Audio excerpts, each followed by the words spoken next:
All right, hey, what's up, y'all? Welcome to Life in the Jungle, episode five.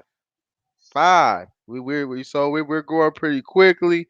Um, normally we on Monday nights, but I think myself, Coach Kam, I'm the pissed off coach today, and my guy Pharaoh, Alex B. We said, you know what? I don't think we can wait till Monday. Give the people what they want. Yeah, we got to give the people what they want, and that's a recap of, unfortunately, 20-17 Bengals lost today, in which where it just seems like you saw it early, where you kind of had that feeling that things weren't going to go our way.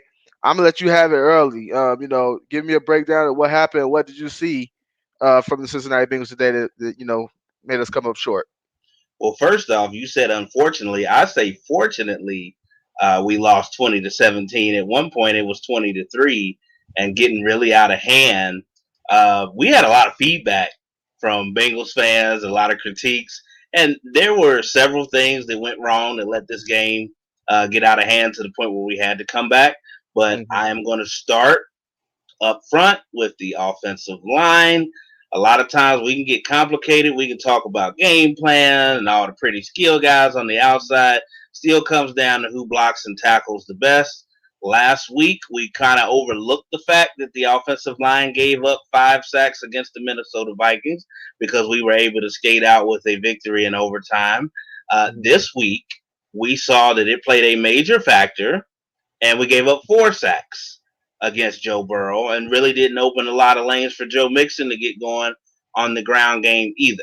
I know you Hmm. had mentioned you had some issue with Zach Taylor's play calling Yes. as we were speaking off the air, so I'll let you get into that. But what I'll say is, even if you want to stretch the ball downfield or you want to mix things up, the guy still has to have time to throw the football. And as I said on my Facebook page, personally, for all the Bengals fans, and this is not a Panay Sewell reference. This is in reference to the Bengals not going full throttle and upgrading the offensive line and just trying to see if we can get by being slightly better than last year.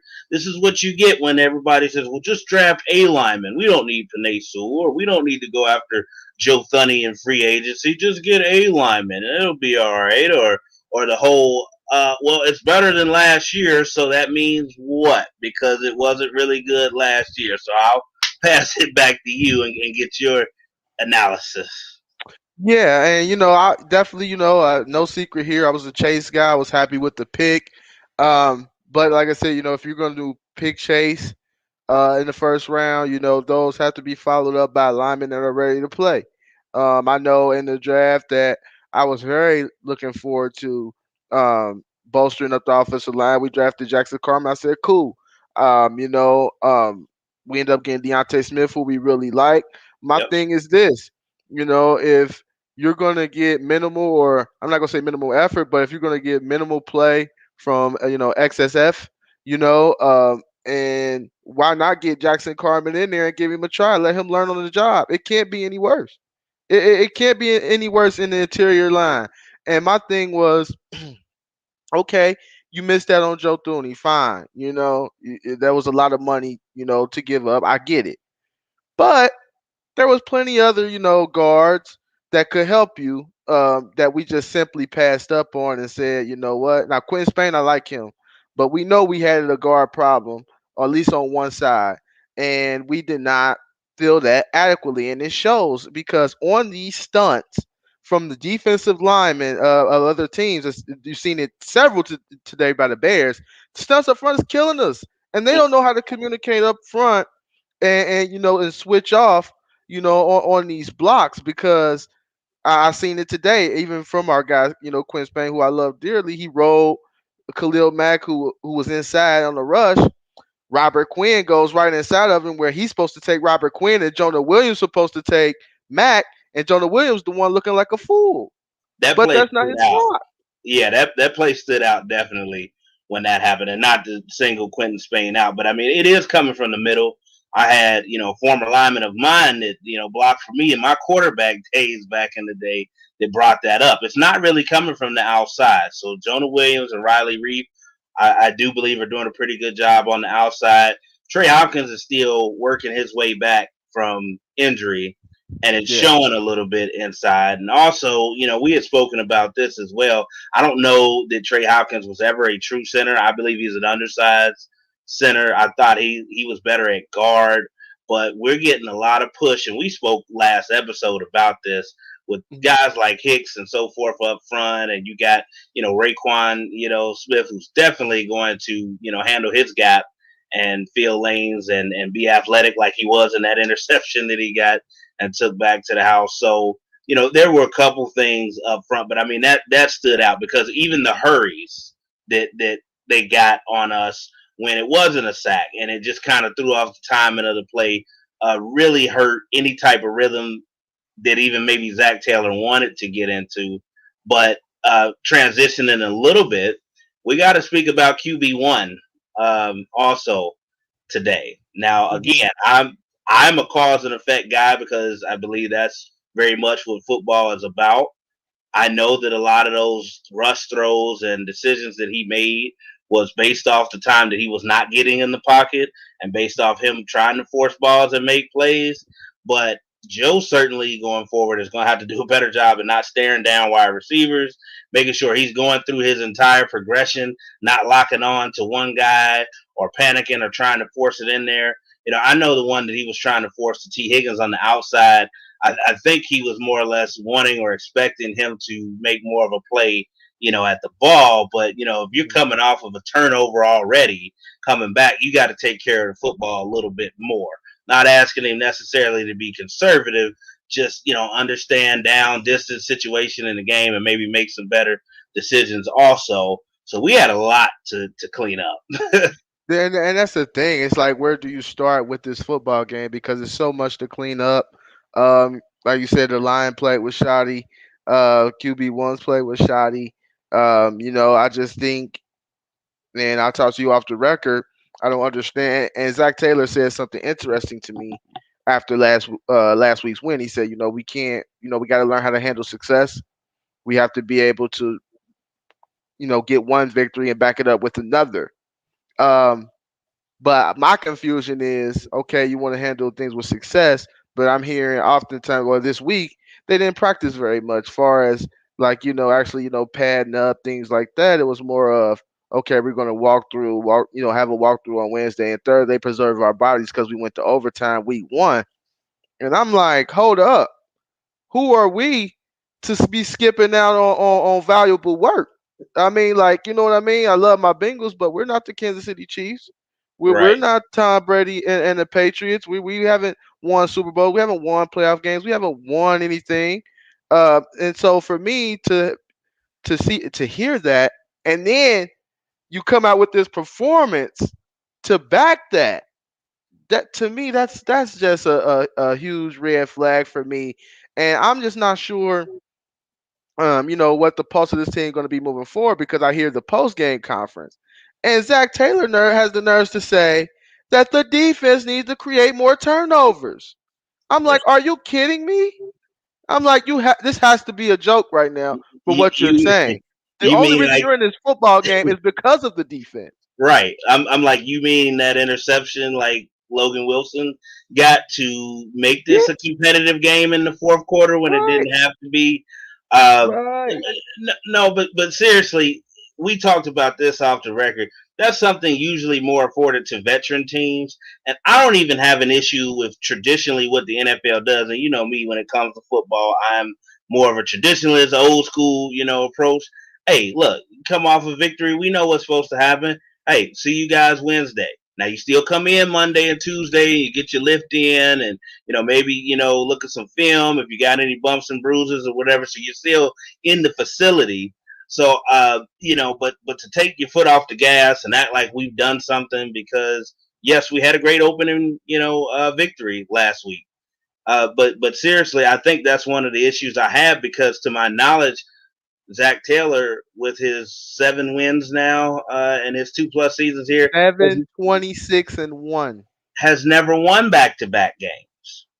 So I would think, just on the very least, without even getting too complicated about it, when you do win, you need to follow the same blueprint that you did to get that outcome going forward. You don't lessen the reins. Yes, you played a full overtime period, But these guys are well rested. Like you said, at the very least, the collective bargaining agreement only allows you one padded practice, a week anyway. So it's not like these guys are already beat up in week one. I don't really understand that and the complacency and acting like we did something. But again, we do want to celebrate when we do get victories. But this is something going forward. I don't think this should happen again. Guys need to keep the nose to the grind and have a better practice week so you play better on the field on Sunday. Absolutely. And just to look at Kenny Fudge here, he said on to the Steelers. A lot of football left to play. Who they? I get it. And that's a lot of people's reaction. But me, and if you watch, Time Out with Coach Kam at all, and excuse me where I'm going with this, I just can't put sugar on shit.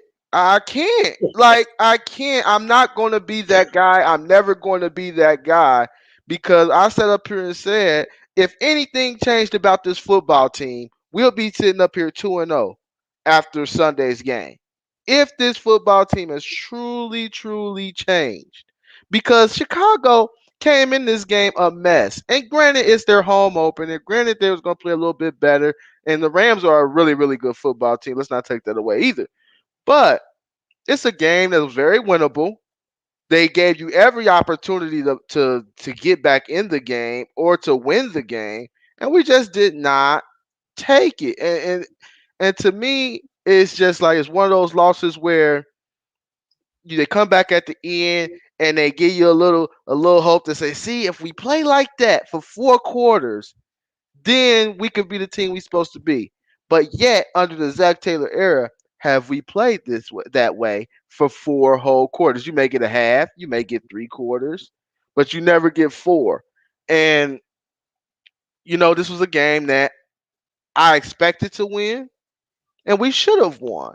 And now you're looking and you're 1-1, and you got to go up the road to face Big Brother, who honestly does not treat us well, at Heinz Field. So now instead of being 2-0 and you feeling good about yourself, like, oh yeah, we 2-0, we the division leaders. We about to come up in here and put our foot on it. Now we 1-1, and it feels like and it's not a must win, but it feels like we got to win this to kind of stay on par with the division. I think not only that, just from a morale standpoint, it would be really big because if we go up, and especially if things get out of hand against Big Brother, Mhm. uh, you don't want to fight those thoughts, but you can just see it possibly going a certain way and having a trajectory the rest of the season that may not be favorable. So, like you said, if there's a winnable game on the schedule, and again, it's the NFL, so you always got to go out there and strap up and play. But when there are winnable games like that against teams that may have less talent than you, and you're coming off of a victory like that, you got to take care of business. And like you said, had every opportunity. The Bears tried to hand us the game. Now, one of the things that did happen that I wanted to touch on is a lot of us Bengals fans, and we spoke about it on here. Our worst nightmare kind of came up when the Red Rifle came up a little gimpy, and Justin Fields stepped into the ball game. Now, he had some splash plays and some very nice throws that remind you Justin Fields is Justin Fields. But he Mhm. also had some rookie moments which led us back into the game. Yeah. Now, at least for Bears fans, and this is a Bengals podcast, so we won't spend long on it. They have a lot to look forward to because you can see in the future Justin Fields is probably not going to make some of the mistakes that he made against us. So he'll grow from that. Hope the Red Rifle is okay, going forward. Not really sure exactly what happened with that injury, but it's still a game where you take advantage of a guy like Justin Fields who is still raw when it comes to this NFL game, and you're supposed to get out of here with a victory. And we, as Denny Green would say, we let him off the hook. Yeah, yeah, So we let them that's off. what we did. Let him off the hook. But you got to give shout out to Justin Fields on that third down play.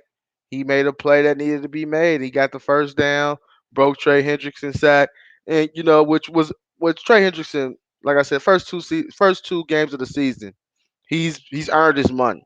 Yeah. He's earned his money. He had a sack and a half today. He caused the numerous hold penalties week one.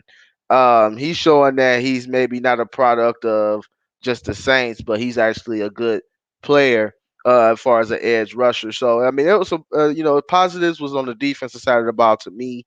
Because we don't always want to be doom and gloom. There was some positives. The defense stepped up, even though I felt like Justin Fields coming in the game kind of let us off the hook because Andy was torching us early. Andy was cooking for sure.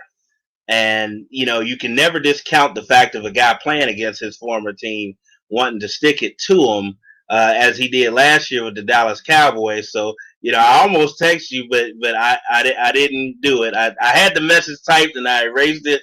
I'm like, man, I hope this ain't Red Rifle Part 2 out here because he's going to show us up. But, no, look, and Larry Ogunjobi also up front Yeah, is earning his money and making some splash plays. So I think that's the frustrating part is the Bengals have a lot of talent. They have a lot of guys that are playing hard. You can see the framework. When it comes back to where I know you want to go and Zach Taylor's play calling, uh, I've always thought, with this 11 personnel and all of this, and now you see a lot of coaches have moved on to 12 personnel and stuff because it evolves in the NFL. I've never really been a big fan of it. I think at times he tries to get too cute. I know a lot of that, was derived from his time with McVay out there with the Rams. And, we're just trying to do too much and we get away from what's simple. I know not a lot of teams use a fullback anymore, but how do you feel when you see a run set and you've got a wide receiver like Uno out there trying to be the lead blocker for Joe Mixon? Because I saw that a few times also where it was like no contest. They're blowing through, they're chopping Joe Mixon down, in the backfield. I want to, touch on that since you want to talk about Zach's play calling. What was your overall thoughts on his play calling this it, game? it, it was awful. It was awful on numerous levels, and that play stood out to me as well.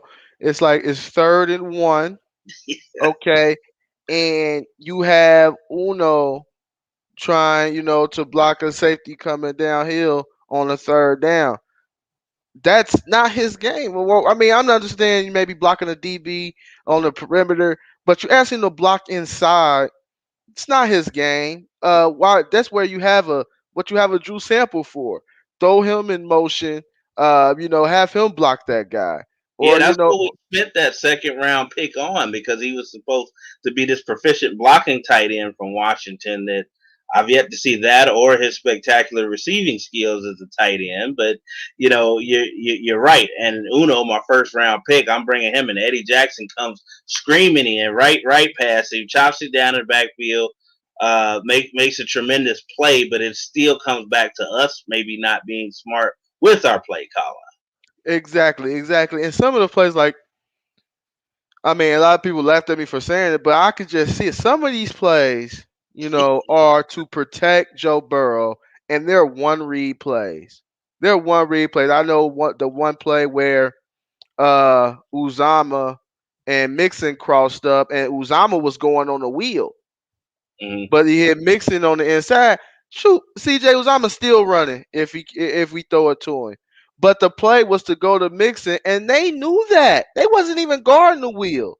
They knew that we was going underneath. They knew it was gonna be some kind of rub, and we was gonna go underneath. And basically, we hit the linebacker in the back.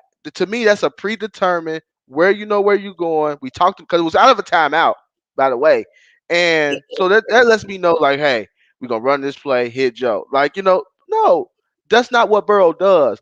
Burrow is special when he's able to scan the field and when he's able to maybe even the game, the last game where we won, and he hit Uzama on the pass to set us up for a field goal. That was the fourth option. You see what I'm saying? He That was Uzama. him improvising and actually making an audible, at the line, which he did a lot today. And he was trying to. It's a little bit easier to audible at Paul Brown Stadium than it Mhm, is, a sold out Soldier Field.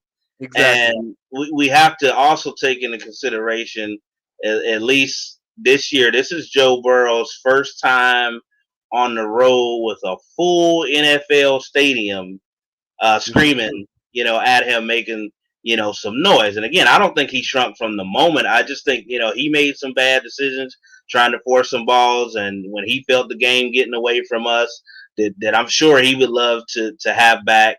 And also, probably he was getting some plays in that he knew he needed to check out of and try to make something happen. But that is when he's at his best, is when he's improvising and being, Joe Burrow. But again, it goes back to what I said at the beginning. Do you have time to go through all those reads if you're not getting the protection up front that you need? And I think with trying to protect Joe Burrow, maybe they are coming in with a game plan and certain plays called with the intent of getting the ball out of his hands quickly because they know he doesn't have, the time to do so. Now, I don't know, you brought it up earlier, what the deal is with Jackson Carman. I think anytime you don't get the type of production out of, whether it's injury, whether it's guys underachieving, whatever it is, just coming along, learning slowly, it doesn't have to be a bad thing, but anytime your first or second round pick is not contributing, that sets the team back. Those are 2 rounds that you're expecting guys to kind of come in and contribute immediately. So I'm just going out on a limb. He has to be really behind if they're not even willing at this point to put him out there, whether it's the learning curve or switching inside the guard. I heard part of the issue with him was actually that he didn't show up in great physical condition or shape either. So, you would hope by this point, he's rounding himself, in the shape. But we got some things to clean up. And I still think it starts, up front with giving Joe the time to do what he needs to do. Yeah, absolutely. And I'm not, the line was brutal today. The line was brutal today on numerous accounts. But when I look at it, and even Jamar Chase had a quote after the game and just said, "Look, they were sitting on everything underneath. It was no way we were going to get open with some of the routes that were called. Like we waited way too late." And basically said we got to get on the same page. Basically, it's saying like coaching staff got to get on the same page, and we got to stretch this field out. We got to try to stretch it out. And for me, like I said, the line wasn't great. The line wasn't great at all. But I just felt like the game plan was bad from jump. They knew we were going to dink and doink, or try to do something of that nature, and it showed. It showed the way they played defense against us. They was on everything underneath comeback routes, just anything that was tinted in. They were pretty much on it. Chris Taylor says, "Yo, who they, Chris?" But yep, absolutely. We still gonna rock with them. So moving forward, what do you want to see change? Because, like I said, next week we got Pittsburgh. That's another pass rush that's gonna be coming, and they're gonna be blitzing, and they're gonna be coming from all over the place, dropping people bags on blitz cover. So we look at this week. I'm gonna ask you this: how concerned are you for Joe Burrow getting through 16 games? I'm very concerned. To be honest, just as concerned as I was last year, because again, better than what we had last year does not say a whole lot. Now, yes, there are certain instances where I can tell, we're better, but he's still getting hit a lot, man. And when you start playing teams like Pittsburgh or Blitzburg, whatever you want to call them, that are going to bring the heat, that are watching this game, coaching staffs and head coaches like Mike Tomlin that are frosting right now because they know exactly what they're going to do. And with teams like that and organizations like that, they have a culture, they have a style of play that they usually stick to throughout the years, and that's why it's brought them success. We know Pittsburgh was really missing a running game last year. So what's the first thing they do? They address that immediately in the first round by drafting Najee Harris, running back out of Alabama. And he's given them an upgrade over what they've had, the past few years when my man Connor was not getting it done. So I'm not necessarily worried about Pittsburgh offensively. Now the corners are going to have to play against Claypool and Big Ben. He may not have it all physically anymore, but we know mentally up here. I mean, he's pretty much seen anything that you can throw at him at the NFL level. He's not going to get rattled. He has a pretty good success rate against Cincinnati, so he's not going to be concerned about that. But I'm very concerned, getting back to your original question, with how we can keep Joe, standing up because we want to be balanced. but he's taken a lot of hits already. Joe Mixon, for the line play that we received today, I still had a pretty good game. Wouldn't you Yeah. say? Yeah, Um, yeah. He churned out some yards, some tough yards. yeah. Most of the cuts was in the backfield or within the line of scrimmage. So yeah, I thought, with the blocking, I thought he played well. When Joe chucked it downfield, because you were calling for them to stretch the field, and I'm not gonna lie, I was mad at you at first because I'm like, they don't have time. He Right. can't drop back and let it heave with people in his face. But essentially, he did that in the touchdown that we got with Jamar Chase down the field. And Chase just made a hell of a play on the football because there were two Bears, Hmm. back there in the vicinity. And Chase was able to come down with the ball and take it down there. So we're going to have to establish some type of threat at least to stretch the field early and test, this Pittsburgh secondary that still iffy, at least on a name basis to me. I mean, I don't really see, Palomalu or Clark or anybody out there that necessarily, scares me, but they're another team that, is going to force you to try something different. They know what you want to do. They know what you're good at doing, and they're going to force you to do the opposite. It's the Yep, hallmark absolutely. of Mike Tomlin, Bill Belichick, coaches like that. So we're gonna have to protect Joe enough, and he's gonna have to deal with the terrible towels, full Heinz Field, capacity crowd. You thought Soldier Field was a little, loud today. Well, wait till we go visit Big Brother, and they have their hated Bengal rivals, come in town. So we're gonna have to stay poised because I thought that's where the game got away, too. Guys started trying too hard, not holding on to the football. Joe was locking in, forcing some things. There's going to be some adversity on the road against Pittsburgh. And that's what I'm always talking about. You got to have guys that want that moment when they're standing up. Here we go, Steelers. You got to, as they say in the military, embrace the suck. There's some times in the game where it's going to suck, and we need you to stay poised and come up with a clutch play. So, is this one of those games you feel like that you kind of just burn the tape and say whatever, or do they need to spend some time looking at this? What would you say if you was No, at no, Philly? no, no, no, no, no. You don't burn the tape. You can't burn the tape. You got to attack it head on. Because there were several things where we just didn't do well. Like, offensive line. I don't know what you have to do to pick up these stunts. I don't know what the communication. I don't know if it's coming from Burrow. I don't know if it's coming from Hopkins. But somehow, some way, we have to pick up these blitzes, man. Because this is 2 weeks in a row. Blitzes and stunts has just absolutely killed this football team. Um, and they just can't block them. They can't block them, and it's frustrating to watch because we have the weapons, we have things that we need, um, and you just gotta be able to block up front. Like you say, you can have all the fancy stuff. I get it, I get it. Um, And it does not have to be Panay Sewell because we're not going to talk about this all year and have the Panay no, no, no, Sewell no. It's just Jamar Chase for even debate. free agency. Uh, you got to find a way to upgrade your offensive line because we all feel like Joe Burrow is the franchise, and you have to find a way to protect him. So it's not just about the draft. But I'm looking at my interior line. I'll say you pass on Carm. Where's Deontay Smith? Didn't he play well at guard in preseason? I thought he played great. I mean, so for me, yeah, it's preseason, but we gotta go with what looks good. He's doing the things you asked him to do. He has that infamous great reach.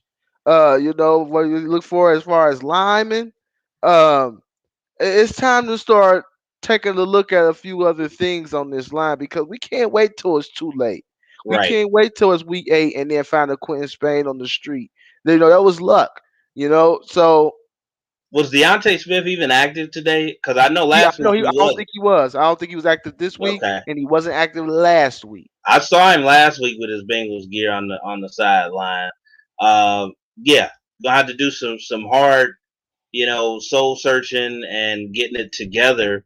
It's a Bengals podcast, but certainly, I know you're happy, this weekend because my alma mater, your absolute favorite team in the world, the University of Cincinnati Bearcats, had a big victory against Indiana. So want to shout them out really quickly, even on the Bengals podcast, Yeah. and make a bit of a comparison because, as you know, your state university, who I'm obviously a devout supporter of, was in a similar situation this week. We had some soul searching to do, and Ryan Day came into this week saying, "Hey, it's not about protecting people's feelings. I don't really care if somebody feels a certain type of way. We got all hands on deck or need all hands on deck. We're going to try some Yep. new things. We're going to get some guys in there." I think the Bengals would benefit from that also. Like you said, you got a guy, Deontay Smith, who showed you versatility. Hey, I can play tackle. I can play guard. He's got the 35 plus inch arms that we reference to get the Yep. job done. You invested that second round pick on Jackson Carmen. Look, the guy's got skill. Okay, he was the number one player coming out of high school, out of Fairfield High School here in Cincinnati. He went to Clemson. He won a national championship there. The guy can play. I know there are certain guys like we talked about that just aren't going to light it up in practice. Okay, and if Hmm. that's what you're looking for and you're waiting, you could really be doing yourself a disservice. I want to see. We can't go all year and not get any production out of our second round pick when teams are clearly loading up both A gaps and coming straight forward because that's a hole right now for the Bengals. So we Yep. got to use the guys that we have on deck and at least, bullets in the chamber, so to speak, and see what happens. Yep, absolutely. And Chris Taylor said, Farrell speaks on culture. Do you feel our culture needs a tune up? I feel like we play iffy each week and have no identity. And last off season, well, this past off season, when I was, on my Zach Taylor rant, there were people, like, well, Zach, and he doesn't have his guys, and you know how, some of our fans injuries and this that. I said I understand all that, but if you're a good coach, regardless of injuries, it's year 3 and we don't have an identity of this football team. And I said that. I said, what do the Bengals do well? Tell me. You can't tell me what we hang our hat on each and every week. It's not the run game. We just now starting to commit to that, so we got to see how that goes. I'm not gonna say we committed to the run game yet. You want to say we this off? You want to try to make us this offensive juggernaut? Okay, fine, but the points and the yardage and the chunk plays doesn't show that we're that. The defense is improving, but we can't say we're a defensive ball club as of yet because the last 2 years we finished 30 or below in defense. So this is year 3, and I still really don't know what we do well, what we hang our hat on.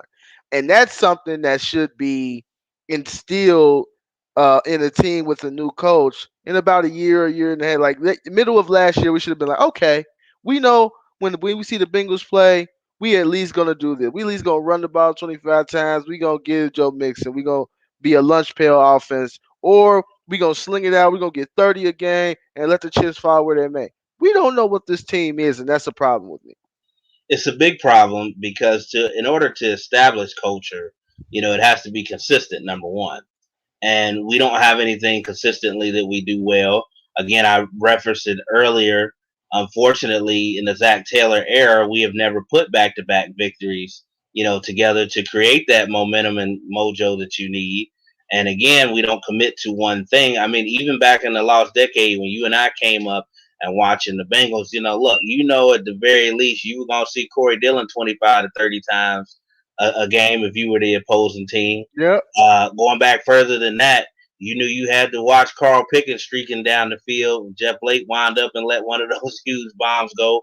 We know going back in the 80s, it was the West Coast offense, the no huddle that, Boomer and Sam Weiss, invented and got them all the way to a Super Bowl. Even, in more recent years, 2015, we were going to spread it out with AJ, Marvin Jones, Sanu in the slot, Benny, the law firm, handing the ball off to him. You kind of knew what you were going to get. And, the imprint of having Mike Zimmer here, our defense flew around. They didn't make a lot of mistakes, and you had to play real football to beat that Bengals, defense. Now, again, the defense is doing pretty good, and I don't want it to, crap on their parade because I still think through the first two games they played a hell of a game, They and have. they've done enough to where we should have walked out with victories in both games. But that's my biggest problem, I would say, with Zach Taylor is the fact that we don't have an identity, and when you don't have an identity, it's impossible to establish a culture because you don't have an identity. Yep, yep. I agree with you 100% there. What's up, Matt? Yep, who they Matt on Twitter there watching us there. I appreciate you tuning in to us. But yeah, man. So I don't want to be that guy be like all doom and gloom because it's not. It's 1-1. Pittsburgh lost today, Cleveland won, so we are all three at 1-1, and we're gonna wait to see what the Ravens do to tonight. They could be 0-2 or 1-1 depending on how that finishes. So it's definitely not the end of the year. And Matt says here they need to stop the five wide sets. I mean, yeah, I understand that could possibly be a strength of us, but right now it's just not ideal with the offensive line. What we have, it's just not ideal to go five wide, and especially when teams are sitting on that quick game. Because when you're running five wide, mostly it's gonna be quick game. It's gonna be slants. It's gonna be things of that nature. And it's just when teams sit on that and you can't protect, you have nowhere to go with the football. And that's where you see a lot of today with Joe Burrow. You get sacked because he has nowhere to go with the football. They're sitting on routes, and the line is simply not giving him enough time to block. Um, Now, are there any? I don't want to say players of the game because I don't believe in player of the games when you lose. But are there just a few players? I know we spoke on a few, but is there any players to you that stood out today, even though in the in the loss?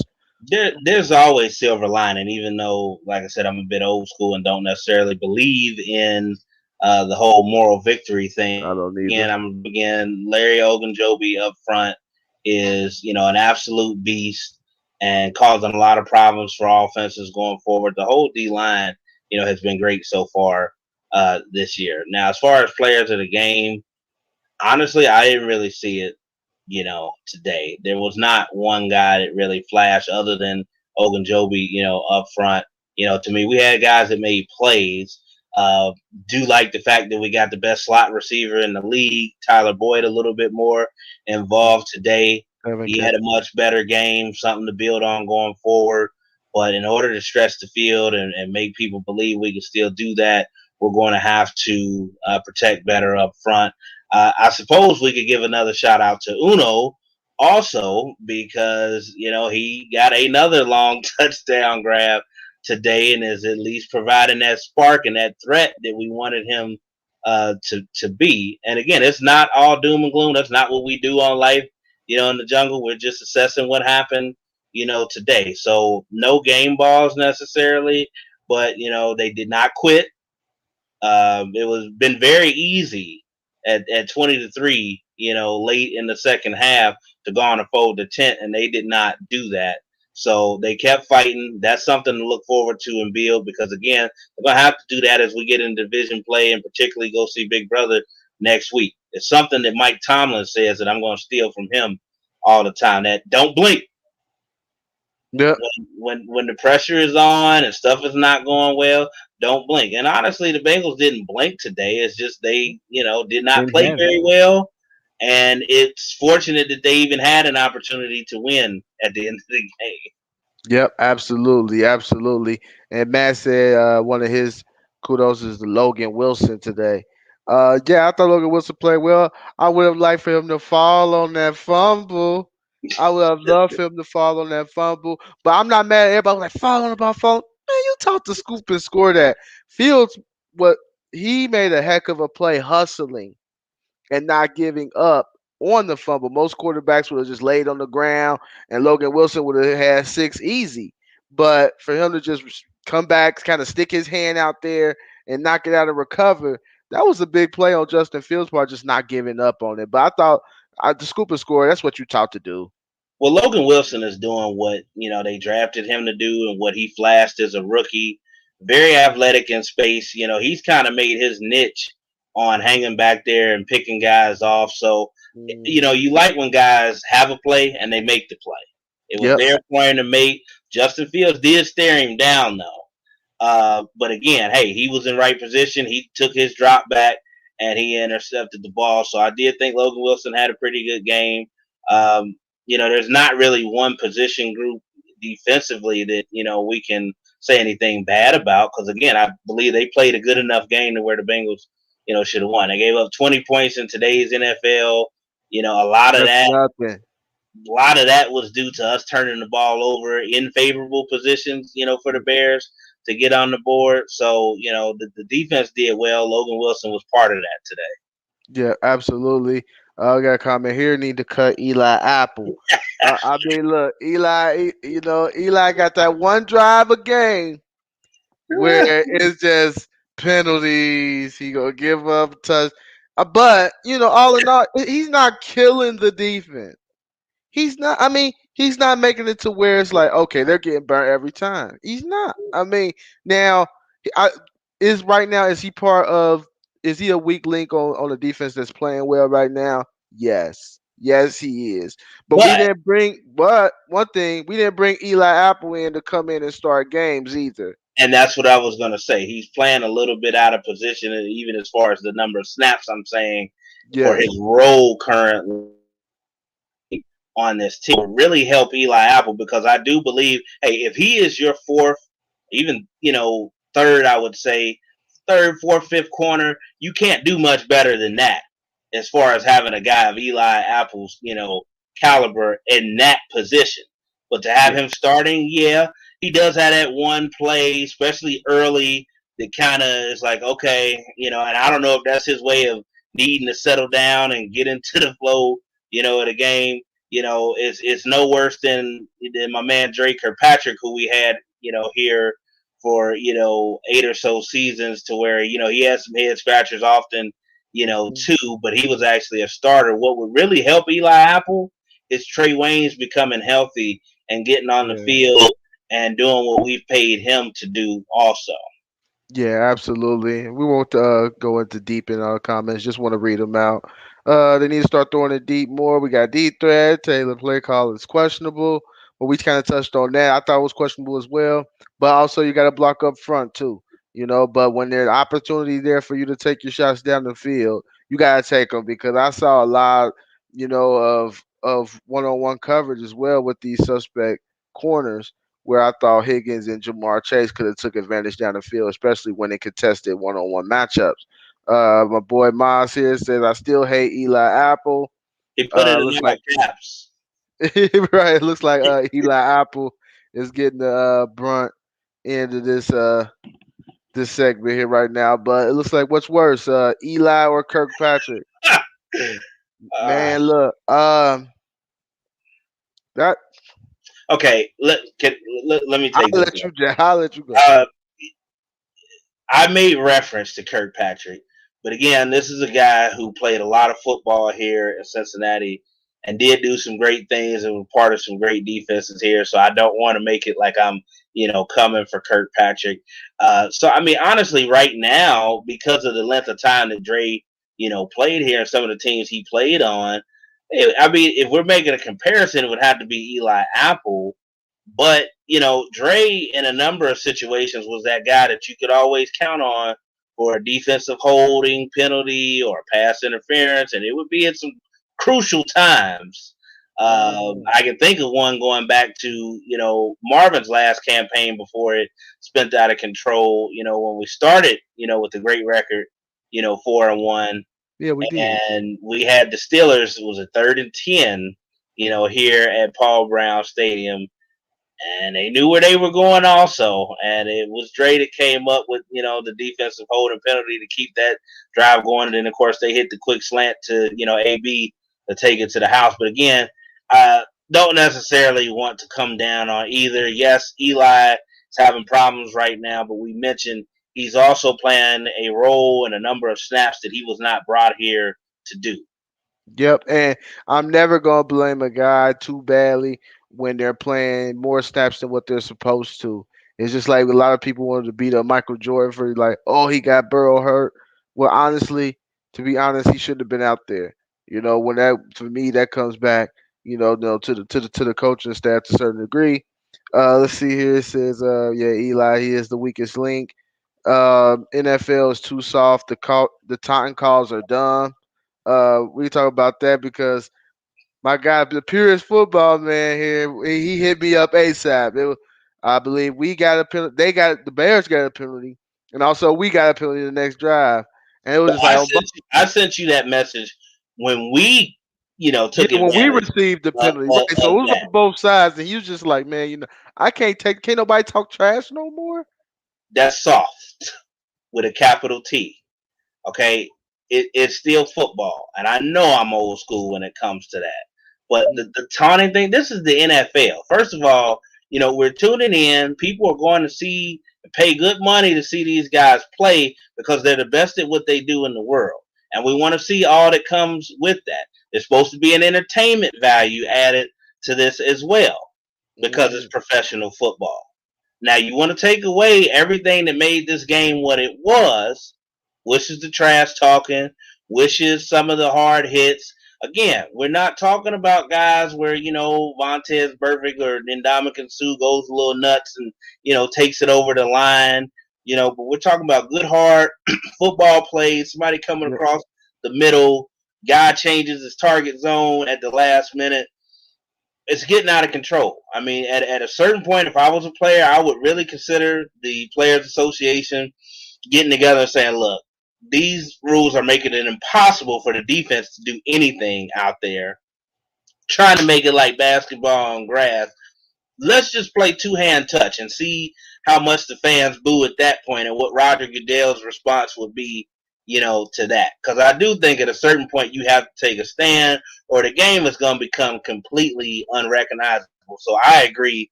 The taunting stuff as well as targeting. I don't like targeting because it's so subjective, and you rarely see that called in the pro game. And even when you do, there's not an ejection, which is something I think they need to look at as far as the college game. But yeah, taunting, they're making it known that that's something they spoke about during the offseason, and they're going to have an emphasis on. So guys are just going to have to be smarter and realize that's a part of the game, at least for this year, and deal with it.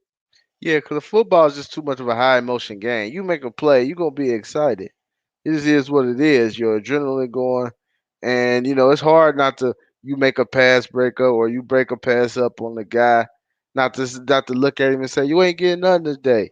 Like you know what I mean? Like that's just football. Like that's football. You just And can't take that honestly, away. Gibson standing over Chase, I thought was hilarious because I can already imagine what was being said at that time. To him like, "Oh, here we go. Yeah, he Right. dropping the ball. He heard footsteps and da da da da da." Yep.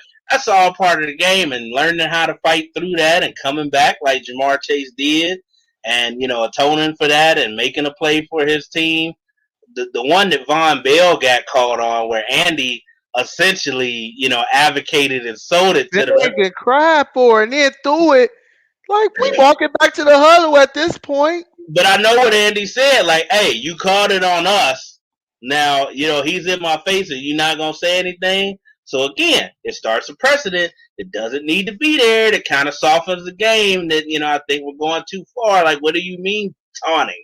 That's what this Yeah. game was built on. So get rid of NFL films and all those soundbite FX on NFL Network and stuff because there's no reason to have guys mic'd up anymore. They're not allowed to say anything. Yep, absolutely. Absolutely. I agree with you 110%. Brandon Howard here.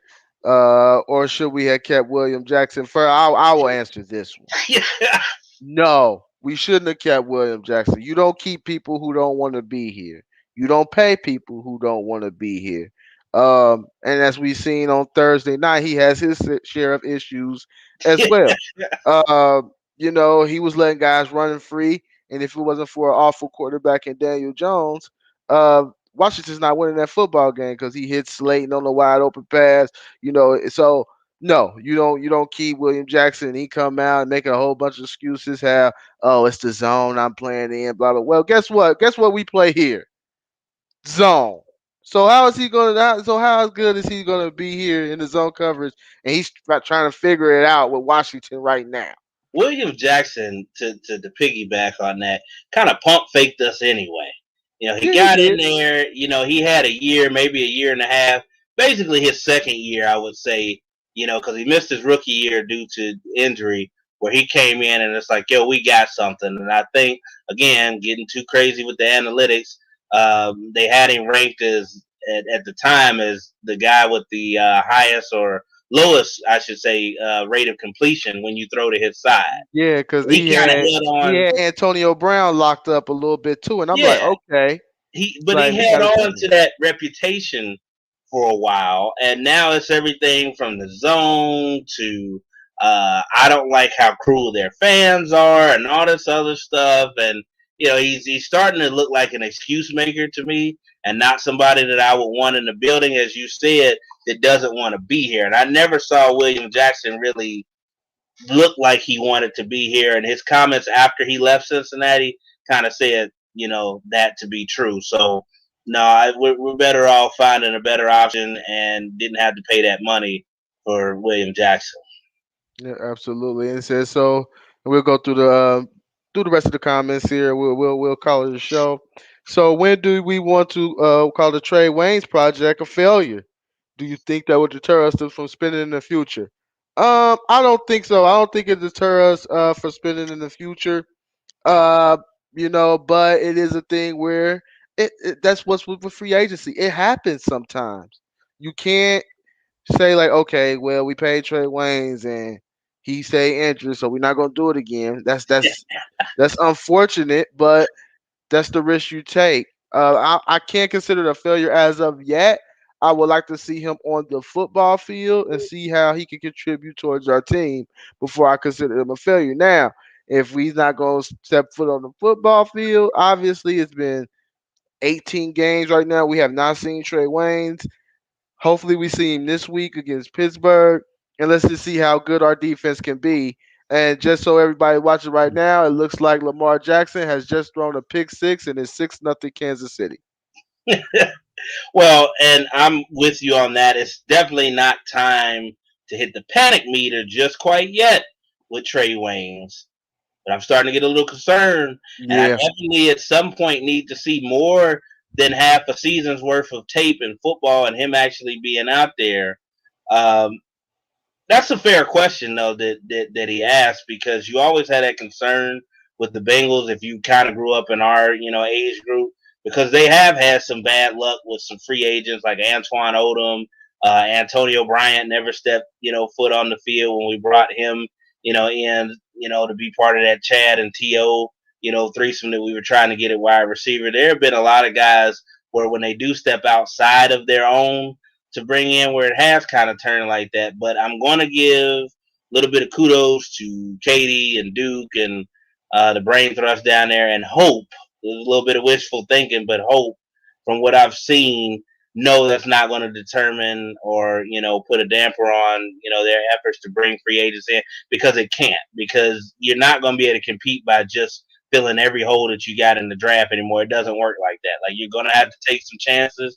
You'll have to bring some free agents in and give them a little bit of money to make them want to come to a place like Cincinnati, where, hey, there's nothing wrong with our city, but again, when they can go other places, have more established culture, larger cities that have more to do, there has to be some added incentive, especially while we're not necessarily winning on a consistent basis, to come here. yeah, and you gotta look at it, even though as of recently, the Trey Waynes thing was bad, but you look at guys like even today, DJ Reader. We pay him a lot of money. He got a sack today. He was really and he's really good. At anchoring and stopping. That run game. Because even though David McGregor got a few runs, but it was not nothing. No explosive plays really in the run game like that. I think they're doing a very good job the first 2 weeks, considering the running backs that we had to go up against. They did really well. So Reader, even though he got injured last year, he bounced back. He's doing his job as of right now.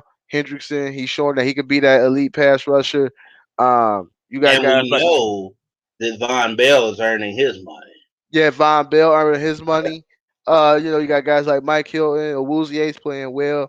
So I mean, you can't let one bad signing deter you from signing others because have been some success in signing free agents. Um, just to go through the rest of the comments here, 76 sacks are projected by Cincy Jungle. Burrow is going to retire early. Now that's on Andrew Luck type pace though. We have to keep this in mind. Andrew Luck, as much of a football guy he was and loved football, got the life beat out of him, and he retired early. No matter how much a football guy Joey is, how tough he is, how mentally sound he is, no one wants to be subjected to that type of punishment year in and year out. It's something that we have to keep our 80 sacks is unreal Well, I'm when you saying think that about he's doing a great job as a team leader and just a guy in general for not necessarily voicing his frustrations outwardly so far. it. He's doing a lot better job than I would be doing, Absolutely. currently. He's got a scar on his knee that reminds him every day of what, he went through that's going to be there the rest of his life. If that's the projected, sack number, I'm telling you right now, Joe Burrow will not get through this year. Now, it probably won't be, and you hope, knock on wood, anything as tragic and devastating as the injury that he sustained last year. But just Mhm. from an attrition standpoint, I mean, who can hold up, to that? Booger McFarland made the point. What did he say? The Bengals should have been charged with malpractice for what they did to Joe Burrow last year.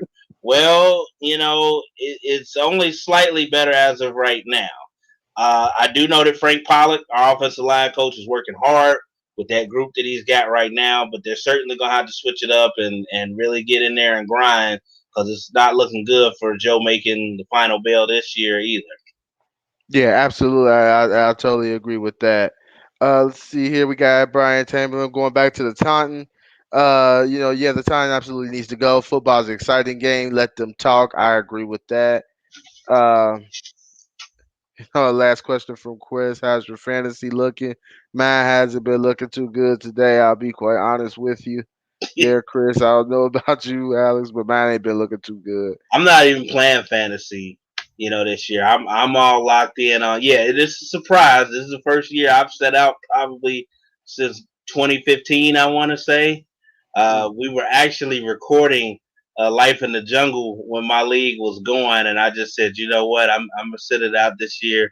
I'm gonna be all in on the real thing and hope that I get my rewards from that. Yeah, absolutely. I totally get that.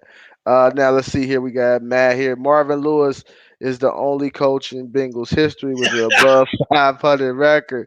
Hey, you know, I know that's as of That's an recent. interesting stat though, because I would have assumed that Sam Weiss had an above 500 winning Me percentage. too. Or Forrest Um, Gregg. I would have thought, um, they would have had, and I wanted to kind of check that and see because I could have yeah, promised I he. want to I want to check that Sam Weiss one. Like really, Yeah, me too, and Bruce Coslet as well because not Bruce Coslet. I'm sorry, but Forrest Gregg and Sam Weiss. I thought they had winning records, but it looks like he's correct. Well, Forrest Gregg had a winning record of what 32, was Sam Weiss's record and percentage? 32 and 25 for Forrest Gregg, and you had 61 and 66 from Sam Weiss. So I guess before he got it going, then remember he kind of coached us to the beginning of where Paul passed away and Mike started to take it. And that's when Sam Weiss, after a couple bad years, was like, whoa, I can't do this. I can't do this. And that's, Yeah, and that, so he was towards the beginning of the loast decade, is what you like to the say. infamous "I didn't fire Sam, he quit" Yeah, incident. there you go. There you go. Last one that said Farrell smiles a little bigger when one of his old state guys do good. Yeah, yeah, that's him. That's him. When one of his Ohio State guys do well, he can't help but to smile about it. But Hey, I'm hurting right now in Buckeye land, so I got to take my victories where I can. absolutely, man. And hey, It's been a great hour. Unfortunately, we had to talk about loss today, but that's part of it here at Life in the Jungle. We don't sugarcoat anything. It's not all doom and gloom. We're 1-1 this year. We're tied for first in the division, but we have a big division matchup coming up week 2 against the Steelers, where you have to look to protect Joe Burrow and you have to perform better because there's no way you're gonna perform like you did in Chicago and you're gonna have a chance to win. That's what easily could be a 31-3 type of football game, and you can't let it get like that. This is a big opportunity for the Bengals and this young group to get a statement win. Similar to what we had last year when they showed up in Monday Night Football and beat a Pittsburgh team that was clearly on the way to division title and playoff berth. So, it can certainly happen.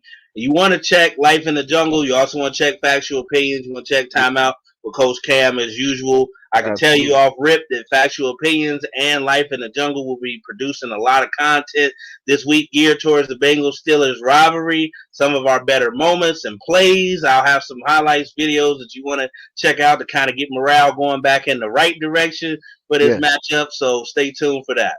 Yep, and like I say, continue just to piggyback. Just continue to look out. We're growing. We're getting better each show.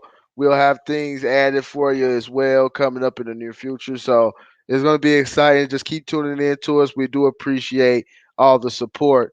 But episode 5, Life in the Jungle, it's a wrap. We out.